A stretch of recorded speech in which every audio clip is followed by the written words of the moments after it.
Hello everyone, welcome to my classes. ഇന്ന് നമ്മൾ ഈ വീഡിയോയിൽ UGC NET പേപ്പർ 1 250 PYQ സീരീസിന്റെ ഭാഗമായിട്ട് കമ്മ്യൂണിക്കേഷൻ റിലേറ്റഡ് ആയിട്ടുള്ള 5 ക്വസ്റ്റ്യൻസ് ആണ് ഡിസ്കസ് ചെയ്യാൻ വേണ്ടി പോകുന്നത്. ഇപ്പോൾ 2024 ഓഗസ്റ്റ് സെപ്റ്റംബർ മാസങ്ങളിലായി നടന്നിട്ടുള്ള UGC NET എക്സാമിന് പല ഷിഫ്റ്റുകളിലായിട്ട് കമ്മ്യൂണിക്കേഷൻ റിലേറ്റഡ് ആയിട്ട് ചോദിച്ചിട്ടുള്ള ക്വസ്റ്റ്യൻസ് ആണ് നമ്മൾ ഈ ഒരു വീഡിയോയിൽ ഇൻക്ലൂഡ് ചെയ്തിട്ടുള്ളത്. അപ്പോൾ നമുക്ക് വീഡിയോയിലേക്ക് കടക്കാം.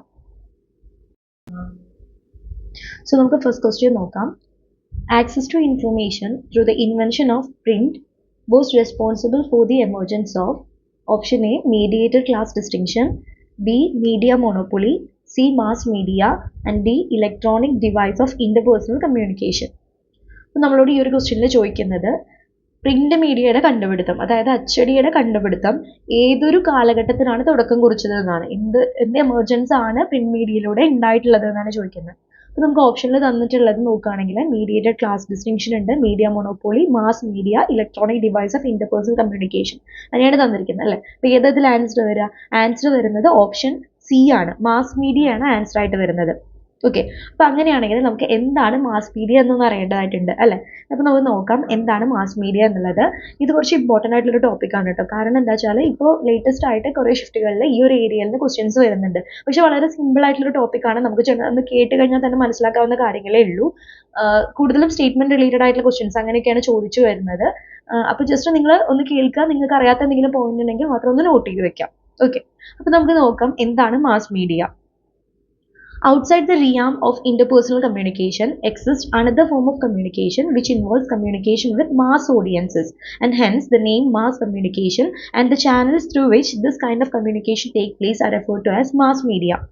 നമുക്കറിയാം നമ്മൾ ടൈപ്സ് ഓഫ് കമ്മ്യൂണിക്കേഷൻ പറഞ്ഞ ടൈമിൽ പറഞ്ഞിട്ടുണ്ടായിരുന്നു ഡിഫറെൻറ്റ് ടൈപ്സ് ഓഫ് കമ്മ്യൂണിക്കേഷൻ ഉണ്ട് അല്ലേ. ഇന്റർപേഴ്സണൽ കമ്മ്യൂണിക്കേഷൻ ഉണ്ട്, ഇൻട്രാ കമ്മ്യൂണിക്കേഷൻ ഉണ്ട്. എന്താ ഇൻട്രാ കമ്മ്യൂണിക്കേഷൻ എന്ന് പറഞ്ഞാൽ വിത്തിൻ വൺ ഇൻഡിവിജ്വൽ നടക്കുന്നതാണ് ഇൻട്രാ കമ്മ്യൂണിക്കേഷൻ. ഇന്റർപേഴ്സണൽ കമ്മ്യൂണിക്കേഷൻ എന്ന് പറയുമ്പോൾ ബിറ്റ്വീൻ ടു ഇൻഡിവിജ്വൽസ് നടക്കുന്നതാണ് അല്ലേ. അതിൻ്റെ കുറച്ചുകൂടി എക്സ്റ്റെൻഡഡ് ആയിട്ടുള്ള ഒരു വേർഷനാണ് മാസ് കമ്മ്യൂണിക്കേഷൻ എന്ന് പറയുന്നത്. അതായത് ഇവിടെ കമ്മ്യൂണിക്കേറ്റ് ചെയ്യുന്നത് ഒരു മാസ് ഓഡിയൻസിലേക്കാണ്. ഇവിടെ ഒരു കാര്യം കമ്മ്യൂണിക്കേറ്റ് ചെയ്യുന്നത് മാസ് ഓഡിയൻസിലേക്കാണ്. ഓക്കെ, അപ്പോൾ അതിനെയാണ് നമ്മൾ മാസ് കമ്മ്യൂണിക്കേഷൻ എന്ന് പറയുന്നത്. അതിനുവേണ്ടി നമ്മൾ യൂസ് ചെയ്യുന്ന ചാനൽസിനെയാണ് നമ്മൾ എന്ത് പറയുന്നത്? മാസ് മീഡിയ എന്ന് പറയുന്നത്. Okay, mass communication can also be defined as a process whereby mass-produced messages are transmitted to large anonymous and heterogeneous masses of receivers. അപ്പോൾ ഒരു ഡെഫിനേഷൻ പോലെ പറയുകയാണ്, ഇതൊരു ഈ ഒരു പ്രോസസ്സിൽ എന്താ നടക്കുന്നത്? മാസ് പ്രൊഡ്യൂസ് മെസ്സേജ് എന്ന് അതുകൊണ്ട് ഉദ്ദേശിക്കുന്നത് മാസ് ആയിട്ടുള്ള ഒരു ഓഡിയൻസിന് വേണ്ടി നമ്മൾ പ്രൊഡ്യൂസ് ചെയ്യുന്ന മെസ്സേജ് എന്നുള്ളതാണ്. അത് നമ്മൾ എന്ത് ചെയ്യാണ്? ലാർജ് ആയിട്ടുള്ള, അനോണിമസ് ആയിട്ടുള്ള, ഹെട്രോജീനിയസ്, അതായത് ഡിഫറെൻ്റ് ആയിട്ടുള്ള ഡിഫറെൻറ്റ് വേസിലൂടെ നമ്മൾ എന്ത് ചെയ്യുന്നത്? റിസീവേഴ്സിലേക്ക് എത്തിക്കുകയാണ്. ഇതിനെയാണ് മാസ് കമ്മ്യൂണിക്കേഷൻ എന്ന് പറയുന്നത്.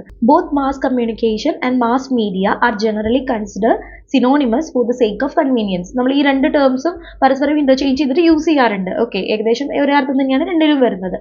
The media through which messages are being transmitted include radio, TV, newspapers, magazines, film, records, tape recorders, video cassettes, recorders, internet, etc. ഇതെല്ലാം മാസ് മീഡിയയ്ക്ക് എക്സാമ്പിൾസ് ആണ്. അപ്പോൾ എക്സാമ്പിൾസ് ഒന്ന് നോട്ട് ചെയ്ത് വെക്കുക. ഇതൊക്കെയാണ് മാസ് മീഡിയയുടെ എക്സാമ്പിൾസ് എന്ന് പറയുന്നത്. And it requires large organizations and electronic devices to put across the message. Okay, അപ്പോൾ ഇതാണ് മാസ് മീഡിയ എന്ന് പറയുന്നത്. നമുക്ക് കുറച്ച് മാസ് മീഡിയയുടെ ക്യാരക്ടറിസ്റ്റിക്സ് ഒന്ന് നോക്കാം. ഇതെല്ലാം നമ്മളിങ്ങനെ കാണാതെ പഠിച്ചു വയ്ക്കുക, അതിനുള്ളതൊന്നുമല്ല. നമുക്ക് ക്വസ്റ്റ്യൻസ് കൂടുതലും സ്റ്റേറ്റ്മെന്റ് ആയിട്ടൊക്കെയാണ് തരാറുള്ളത്. അപ്പോൾ അതിൽ ഈ സെന്റൻസുകളൊക്കെ ആവും ചിലപ്പോൾ വരുന്നുണ്ടാവുക. അപ്പോൾ അത് കറക്റ്റ് ആണെന്ന് നമുക്ക് അറിയണമല്ലോ, അതിന് വേണ്ടിയിട്ടാണ്. അപ്പോൾ ജനറലി നിങ്ങളൊന്ന് നോക്കി വെക്കുക അല്ലാതെ കേട്ടോ. അപ്പോൾ ഇതിൽ ക്യാരക്ടറിസ്റ്റിക്സ് പറയുന്നത്, first one, direct messages towards A relatively large heterogeneous and anonymous audience. നമ്മളിപ്പോൾ പറഞ്ഞു ലാർജ് ആയിട്ടുള്ള ഹെട്രോജീനിയസ് ആയിട്ടുള്ള ഒരു ഓഡിയൻസിലേക്കാണ് മാസ് കമ്മ്യൂണിക്കേഷനിലൂടെ ഇൻഫർമേഷൻ എന്ത് ചെയ്യുന്നത്? ട്രാൻസ്ഫർ ചെയ്യുന്നത്. Messages are transmitted publicly, not privacy. Short duration messages for immediate conception. അതായത് എന്താ പറയുക, മാസ് ആയിട്ടുള്ള ഒരു ഓഡിയൻസിലേക്ക് വളരെ പെട്ടെന്ന് തന്നെ അല്ലേ, അധികം ടൈം എടുക്കാതെ തന്നെ നമുക്ക് മെസ്സേജസ് എത്തിക്കാൻ വേണ്ടി മാസ് കമ്മ്യൂണിക്കേഷനിലൂടെ സാധിക്കുന്നുണ്ട്. Feedback is indirect, non existent or delayed. Cost per exposure per individual is minimum. അതായത് നമ്മൾ ഇവിടെ ഒരു മെസ്സേജ് ഒരുപാട് ഓഡിയൻസിലേക്ക് എത്തിക്കുന്നത് കൊണ്ട് തന്നെ, ഈ ഒരു മീഡിയ യൂസ് ചെയ്ത് എത്തിക്കുന്നതുകൊണ്ട് തന്നെ ഇവിടെ cost per exposure per individual എന്ന് പറയുന്നത് വളരെ കുറവാണെന്നാണ് പറയുന്നത്.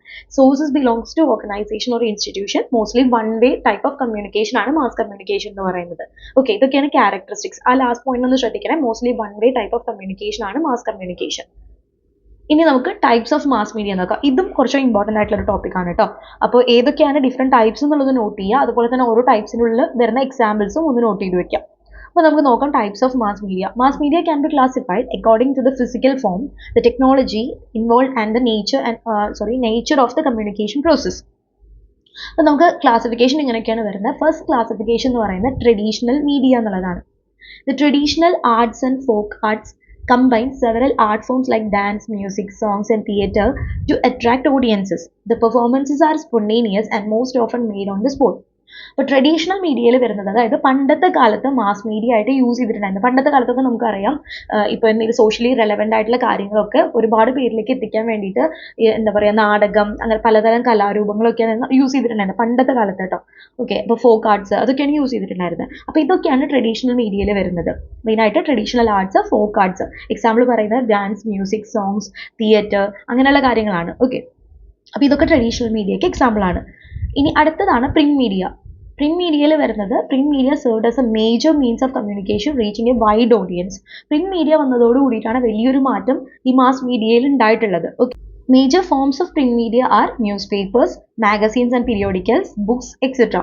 ഇതൊക്കെയാണ് പ്രിന്റ് മീഡിയയ്ക്ക് എക്സാമ്പിൾസ് ആയിട്ടുള്ളത്. ഇനി അടുത്തത് നോക്കാം. അടുത്തതാണ് electronic media. The history of electronic media starts with the invention of cinematography by Lumiere brothers, who conducted the premiere show of cinema in 1895. ആ ഒരു പോയിന്റ് ഒന്ന് ശ്രദ്ധിക്കണേ. ഇലക്ട്രോണിക് മീഡിയ എന്ന് പറയുന്നത് എന്തിൻ്റെ ഇൻവെൻഷനോട് കൂടിയിട്ടാണ് വന്നത്? സിനിമാറ്റോഗ്രഫി കണ്ടുപിടിച്ചതിലൂടെയാണ് ഇലക്ട്രോണിക് മീഡിയ സ്റ്റാർട്ട് ചെയ്യുന്നത്. ഓക്കെ, കണ്ടുപിടിച്ച ലൂമിയർ ബ്രദേഴ്സ് ആണ്. ഇയർ പറയുന്നത് 1895 ആണ്. അതിനുശേഷം the radio was invented by Guglielmo Marconi. ആ പേര് പ്രൊണൗൺസ് ചെയ്ത് കറക്റ്റ് ആണെന്ന് എനിക്ക് അറിയില്ല. The first radio station was set up in Pittsburgh, New York and Chicago in 1920s. അപ്പോൾ അടുത്തൊരു ഇലക്ട്രോണിക് മീഡിയ ആയിരുന്നു റേഡിയോ എന്ന് പറയുന്നത്. മാർക്കോണിയാണ് അത് കണ്ടുപിടിച്ചത് 1920-ലാണ്. Okay, in short the term electronic media mainly include film, radio and television. അപ്പോൾ ഇലക്ട്രോണിക് മീഡിയയിൽ വരുന്നത് ഇതൊക്കെയാണ്: ഫിലിം, റേഡിയോ ആൻഡ് ടെലിവിഷൻ. ഇതെല്ലാം ഇലക്ട്രോണിക് മീഡിയയിൽ വരുന്നത്. ഇനി അടുത്തൊരു ക്ലാസിഫിക്കേഷൻ ആണ് new media or social media and others. Internet and the World Wide Web opened up several new avenues for mass communication, which include email, websites, podcast, e-book, blogging, social networking sites, internet protocol television, internet radio and the like. അതായത് new media അല്ലെങ്കിൽ social മീഡിയയ്ക്ക് examples ആണ് തന്നിട്ടുള്ളത്. ഇത് fourth classification ആണ്. Email, website, podcast തുടങ്ങി ഇവിടെ കുറേ examples കൊടുത്തിട്ടുണ്ട്. അപ്പോൾ ഇതെല്ലാം ഏതിലാണ് വരുന്നത്? Fourth classification, new media or social മീഡിയയിൽ വരുന്നതാണ്. These kinds of online and digital means of producing, transmitting and receiving messages are called new media. Social media has brought different people from the different geographical area on one platform on which they can share their feelings, ideas, emotion, information and much more. നമുക്കറിയാം social മീഡിയയെ പറ്റി നമ്മൾ പറയേണ്ട ആവശ്യമില്ല, നമുക്ക് എല്ലാവർക്കും അറിയാവുന്ന കാര്യങ്ങൾ തന്നെയാണ്. Okay, the manifold social networking sites like Facebook, WhatsApp, Instagram, Twitter, LinkedIn, Google Plus and others open the door to share ideas, views and thoughts on the same platform. ഇതെല്ലാം എന്തിൽ വരുന്നതാണ്? ന്യൂ മീഡിയ അല്ലെങ്കിൽ social മീഡിയയിൽ വരുന്നതാണ്. ഇന്റർനെറ്റിന്റെ world wide വെബിന്റെ കണ്ടുപിടുത്തത്തിലോട് കൂടിയിട്ടാണ് ഈ ഒരു ഏരിയ വന്നിട്ടുള്ളത്, ഡിറൈവ് ചെയ്ത് വന്നിട്ടുള്ളത്. ഓക്കെ, അപ്പോൾ ഇത്രയാണ് മാസ് മീഡിയ ക്ലാസിഫിക്കേഷൻസ് വരുന്നത്. അപ്പോൾ അതെല്ലാം ഒന്ന് നോക്കി വെക്കാം കേട്ടോ. ഇനി നമുക്ക് ഫങ്ഷൻസ് ഓഫ് മാസ് മീഡിയ നോക്കാം. അപ്പോൾ മാസ് മീഡിയയുടെ ഫങ്ഷൻസ് എന്ന് പറയുന്നത് മെയിനായിട്ട് എന്തൊക്കെയാണ്? First one information and education. Second one എന്ന് പറഞ്ഞാൽ സോഷ്യലൈസേഷൻ ആണ്. Third one entertainment. Fourth one political awareness. Fifth one cultural transmission and last one എന്ന് പറയുന്നത് കാറ്റലിസ്റ്റ് ടു ഡെവലപ്മെന്റ്. ഓക്കെ, അപ്പോൾ ഇത്രയൊക്കെയാണ് ഫങ്ഷൻസ് പറയുന്നത്. ഓക്കെ, അപ്പോൾ നമ്മൾ ഇത്രയും നേരം എന്താണ് മാസ് മീഡിയ, പിന്നെ മാസ് മീഡിയ റിലേറ്റഡ് ആയിട്ടുള്ള കുറച്ച് കാര്യങ്ങളാണ് പറഞ്ഞത്. അപ്പോൾ ആ ഒരു ടോപ്പിക് നിങ്ങൾക്ക് ക്ലിയർ ആയി എന്ന് വിചാരിക്കുന്നു. ഇനി നെക്സ്റ്റ് ക്വസ്റ്റ്യൻ എന്ന് പറയുന്നത് മാസ് മീഡിയ റിലേറ്റഡ് ആയിട്ടുള്ള ഒരു ക്വസ്റ്റ്യൻ തന്നെയാണ്. Today mass media exercise enormous.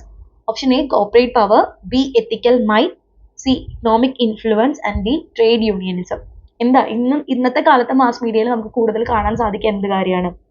നമ്മളൊന്ന് ചിന്തിച്ചാൽ തന്നെ നമുക്ക് ആൻസർ കിട്ടും അല്ലേ? ആൻസർ വരുന്നത് ഓപ്ഷൻ എ ആണ്, കോർപ്പറേറ്റ് പവർ ആണ്. പല കോർപ്പറേറ്റ് കമ്പനീസും ആണ് എന്ത് ചെയ്യുന്നത്? ഇപ്പം നമ്മൾ ന്യൂസ് ചാനൽസ് ഒക്കെ എടുത്ത് നോക്കുകയാണെങ്കിൽ, അല്ലെങ്കിൽ നമ്മൾ ടി വി ചാനൽസ് എല്ലാം എടുത്ത് നോക്കുകയാണെങ്കിൽ പല കോർപ്പറേറ്റ് പവറുകളാണ് അവരെ എന്ത് ചെയ്യുന്നത്? ലീഡ് ചെയ്യുന്നത് അല്ലേ? അപ്പോൾ ഇന്ന് ഫേസ് ചെയ്യുന്ന ഒരു പ്രോബ്ലം എന്ന് പറയുന്നത് കോർപ്പറേറ്റ് പവർ തന്നെയാണ്. ഇനി നമുക്ക് നെക്സ്റ്റ് ക്വസ്റ്റ്യനിലേക്ക് കിടക്കാം. അപ്പോൾ അതിന് മുന്നേ ആയിട്ട് ഞാൻ ഒരു കാര്യം കൂടി ഒന്ന് പറഞ്ഞോട്ടെ. നമ്മളിപ്പോൾ മാസ് മീഡിയ എന്ന് പറഞ്ഞൊരു ടോപ്പിക്കാണ് കവർ ചെയ്തത് അല്ലേ? അപ്പോൾ ഇതിനോട് കൂടി തന്നെ നമുക്ക് പറയേണ്ടതായിട്ടുള്ള, ഒന്ന് നോട്ട് ചെയ്ത് വെക്കേണ്ടതായിട്ടുള്ള ഒരു ടോപ്പിക് ഉണ്ട്. അതാണ് ഹോട്ട് വേഴ്സസ് കൂൾ മീഡിയ എന്ന് പറയുന്നത്. അത് ഇടയ്ക്ക് ക്വസ്റ്റ്യൻസ് ചോദിച്ചു കണ്ടിട്ടുണ്ട്. അപ്പോൾ അതുകൊണ്ട് ഞാൻ അതും കൂടി ഒന്ന് പറയുകയാണ്. അപ്പോൾ നിങ്ങൾക്ക് അറിയാത്തവരുണ്ടെങ്കിൽ മാത്രം ഒന്ന് നോട്ട് ചെയ്ത് വെക്കാം കേട്ടോ. അപ്പോൾ നമുക്ക് എന്താണ് ഹോട്ട് മീഡിയ, എന്താണ് കൂൾ മീഡിയ എന്ന് നോക്കാം. In the context of media theory, hot media and cool media refer to the degree of audience participation and sensory engagement that a medium requires. അതായത് മീഡിയ തിയറി അനുസരിച്ചിട്ട് ഒരു classification വരുന്നതാണ് ഈ hot media അതുപോലെ cool media എന്ന് പറയുന്നത്. അപ്പോൾ ഈ ഒരു ക്ലാസിഫിക്കേഷൻ മെയിൻലി വരുന്നത് കുറച്ച് ക്യാരക്ടറിസ്റ്റിക്സിനെ ബേസ് ചെയ്തിട്ടാണ്. അതായത് ഓഡിയൻസിന്റെ പാർട്ടിസിപ്പേഷൻ ആ ഒരു മീഡിയയിൽ എത്രത്തോളം ഉണ്ട്, ഡിഗ്രി ഓഫ് പാർട്ടിസിപ്പേഷൻ എത്രത്തോളം ഉണ്ട്, അതുപോലെ അവരുടെ സെൻസറി എൻഗേജ്മെന്റ്, സെൻസസിന്റെ എൻഗേജ്മെന്റ് എത്രത്തോളം ഉണ്ട്, അതിനെ ബേസ് ചെയ്തിട്ടാണ് ഈ ഒരു ക്ലാസിഫിക്കേഷൻ മീഡിയ തിയറിയിൽ ഹോട്ട് മീഡിയ അല്ലെങ്കിൽ കൂൾ മീഡിയ എന്ന് പറഞ്ഞിട്ടുള്ള ഒരു ക്ലാസിഫിക്കേഷൻ വരുന്നത്. ഓക്കെ, അപ്പൊ അങ്ങനെ നോക്കുമ്പോൾ ഫസ്റ്റ് വൺ ഹോട്ട് മീഡിയ എന്നുള്ളതുകൊണ്ട് ഉദ്ദേശിക്കുന്നത് hot media are high definition, single sense engaging and require little audience interaction. 3 features ആണ് നോട്ട് ചെയ്ത് വെക്കുക. ഹോട്ട് മീഡിയ എന്ന് പറയുമ്പോൾ ഹൈ ഡെഫിനീഷൻ ആണ്, സിംഗിൾ സെൻസ് എൻഗേജിങ് ആണ് അവിടെ നടക്കുന്നത്, അതുപോലെ തന്നെ ലിറ്റിൽ ഓഡിയൻസ് ഇന്ററാക്ഷൻ ആണ് ഉള്ളത്. ഓക്കെ, അതായത് നമുക്കറിയാം 5 സെൻസസ് ഉണ്ട് നമുക്ക് അല്ലെ, അതിൽ സിംഗിൾ സെൻസ് മാത്രമാണ് നമ്മൾ ഈ ഒരു മീഡിയയ്ക്ക് വേണ്ടിയിട്ട് നമ്മൾ യൂസ് ചെയ്യുന്നത്. ഇപ്പൊ എക്സാമ്പിൾ പറയുകയാണെങ്കിൽ books, newspaper etcetera. So നമുക്ക് നെക്സ്റ്റ് എന്താണ് കൂൾ മീഡിയ എന്ന് നോക്കാം. Cool media are low definition, multi sense engaging and demand more audience participation. നമ്മൾ നേരത്തെ പറഞ്ഞ ഹോട്ട് മീഡിയയുടെ നേരെ ഓപ്പോസിറ്റ് ആണ് കൂൾ മീഡിയ എന്ന് പറയുന്നത്. ഇവിടെ ലോ ഡെഫിനീഷൻ ആണ്, മൾട്ടി സെൻസസ് എൻഗേജ് ചെയ്യുന്നുണ്ട്, അതുപോലെ തന്നെ it demand more audience participation. Examples പറയുന്നത് സ്പീച്ച്, കാർട്ടൂൺ, TV എക്സെട്ര. അപ്പൊ ഇതൊക്കെയാണ് hot media and called media എന്ന് പറയുന്നത്. ഓക്കെ, അപ്പൊ ഇതൊന്ന് നോട്ട് ചെയ്ത് വെക്കുക, നിങ്ങൾക്ക് അറിയില്ലെങ്കിൽ ഒന്ന് നോട്ട് ചെയ്ത് വെക്കുക, കാരണം ഇത് കുറച്ചുകൂടി ഇമ്പോർട്ടൻ്റ് ആയിട്ടുള്ള ഒരു ടോപ്പിക് ആണ്. ഓക്കെ, അപ്പൊ നമുക്ക് നെക്സ്റ്റ് ക്വസ്റ്റ്യൻ നോക്കാം.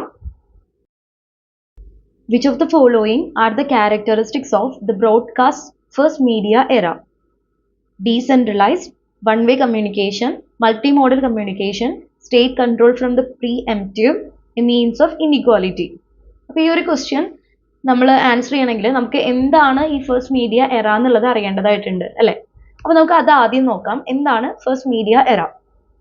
ശരിക്ക് 2 എറാസ് വരുന്നുണ്ട്. ഫസ്റ്റ് മീഡിയ ഏജ് അല്ലെങ്കിൽ ഫസ്റ്റ് മീഡിയ എറ, അതുപോലെ തന്നെ സെക്കൻഡ് മീഡിയ ഏജോ സെക്കൻഡ് മീഡിയ എറ വരുന്നുണ്ട്. ഓക്കെ, അപ്പോൾ എന്താണ് അതിന്റെ ഡിഫറൻസ് എന്ന് നമുക്ക് നോക്കാം. അപ്പോൾ ഫസ്റ്റ് മീഡിയ ഏജ് എന്ന് പറയുന്നത് അത് കുറച്ചുകൂടി സെൻട്രലൈസ്ഡ് ആണ്, സെൻറ്റേർഡ് ആണ്. അതായത് ഫ്യൂ സ്പീക്ക് ടു മെനി ആണ്. അതിൽ കുറച്ച് ആളുകളാണ് അത് ഒരുപാട് പേരോട് സംസാരിക്കുന്നത്. ഓക്കെ, പിന്നെ അതിൽ വരുന്നത് വൺ വേ കമ്മ്യൂണിക്കേഷൻ ആണ്. Predispose to state control, state control എന്നുള്ളത് കുറച്ച് കൂടുതലാണ്. Okay, an instrument of regimes of stratification and inequality, participants are fragmented and constituted as a mass influence consciousness. അതായത് ഇതിൽ ഒരു നല്ലൊരു ലെവൽ ഓഫ് ഇൻഇക്വാലിറ്റി പ്രിവെയിൽ ചെയ്യുന്നുണ്ടെന്നാണ് പറയുന്നത് ഈ ഒരു ഏജിൽ. ഓക്കെ, ഈ ഒരു ഏരിയയിൽ പ്രിവെയിൽ ചെയ്തിരുന്നു കേട്ടോ. ഇനി ഇതിന് എക്സാമ്പിൾസ് ആയിട്ട് നമുക്ക് പറയാൻ സാധിക്കുക ന്യൂസ് പേപ്പേഴ്സ്, റേഡിയോ, ടെലിവിഷൻ, ഇതൊക്കെയാണ് ഫസ്റ്റ് മീഡിയ ഏജിന് എക്സാമ്പിൾസ് ആയിട്ടുള്ളത്. അതായത് കുറച്ചുകൂടി സെൻട്രലൈസ്ഡ് ആയിട്ടുള്ള, ഗവൺമെന്റിന് കൂടുതൽ കൺട്രോൾ ഉള്ള, അതുപോലെ തന്നെ വൺ വേ കമ്മ്യൂണിക്കേഷൻ പ്രൊവൈഡ് ചെയ്യുന്ന, കുറച്ച് ഇൻഇക്വാലിറ്റി ഒക്കെ പ്രിവെയിൽ ചെയ്തിരുന്ന ആ ഒരു ഏജ്, അതാണ് ഫസ്റ്റ് മീഡിയ ഏജ് എന്ന് പറയുന്നത്. എക്സാമ്പിൾസ് എന്ന് പറയുന്നത് news papers, radio and television. ഇനി നമുക്ക് സെക്കൻഡ് മീഡിയ ഏജ് നോക്കാം. സെക്കൻഡ് മീഡിയ ഏജ് എന്ന് പറയുമ്പോൾ ഇത് കുറച്ചുകൂടി ഡീസെൻട്രലൈസ്ഡ് ആണ്. ഓക്കെ, അതായത് മെനി സ്പീക്ക് ടു മെനി ആണ്. അതുപോലെ ഇവിടെ 2-way കമ്മ്യൂണിക്കേഷൻ ആണുള്ളത്. It evade state control, state control കുറച്ച് കുറവാണ്. പിന്നെ അതുപോലെ കുറച്ചുകൂടി ഡെമോക്രാറ്റൈസിങ് ആണ്. അതുപോലെ it facilitate universal citizenship, participants are seen to retain their individuality, influences individual experience of space and time. ഇതിന് എക്സാമ്പിൾ എന്ന് പറയുന്നത് the rise of interactive media and most especially the internet. ഇന്റർനെറ്റിന്റെ കണ്ടുപിടുത്തം അല്ലെങ്കിൽ ഇന്റർനെറ്റ് കൂടുതൽ ഉപയോഗിക്കാൻ തുടങ്ങിയ ആ ഒരു കാലഘട്ടമാണ് സെക്കൻഡ് മീഡിയ ഏജ് എന്ന് പറയുന്നത്. ഓക്കെ, ഇത് കുറച്ചുകൂടി ഇന്ററാക്റ്റീവ് ആയിട്ടുള്ള ഒരു മീഡിയ ആണ്. ഇതാണ് സെക്കൻഡ് മീഡിയ ഏജ് എന്ന് പറയുന്നത്. അപ്പോൾ ആ ഡിഫറൻസ് മനസ്സിലായെന്ന് വിചാരിക്കുന്നു, first media and second media age തമ്മിലുള്ളത്. ഇനി നമുക്ക് ക്വസ്റ്റ്യനിലേക്ക് വരാം. അപ്പൊ നമ്മളോട് ഇവിടെ ചോദിച്ചിരിക്കുന്നത് ഈ താഴെ തന്നിരിക്കുന്ന ക്യാരക്ടറിസ്റ്റിക്സിൽ ഫസ്റ്റ് മീഡിയ ഏജിന്റെ ക്യാരക്ടറിസ്റ്റിക്സ് എന്തൊക്കെയാണെന്നാണ്. ഓക്കെ, അപ്പൊ ഏതൊക്കെയാണ്? ഫസ്റ്റ് ഓപ്ഷൻ പറയുന്നത് ഡീസെൻട്രലൈസ്ഡ് ആണോ? അല്ല, തെറ്റാണ് അല്ലെ.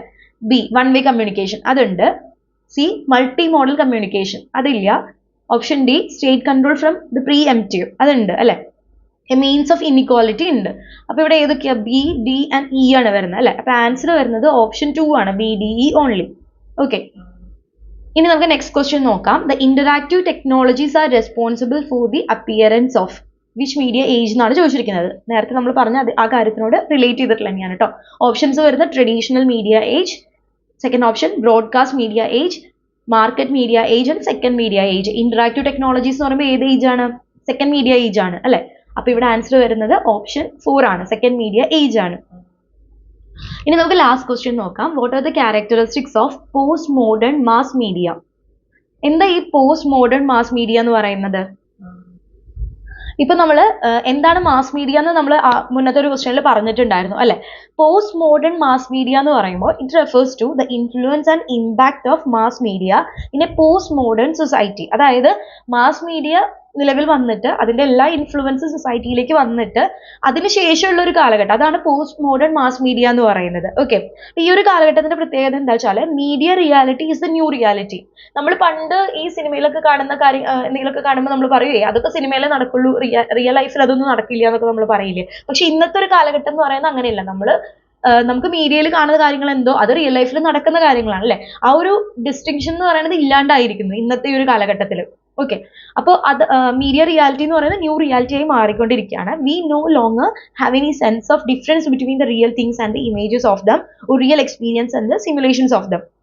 It emphasizes the blurring of lines between reality and representation.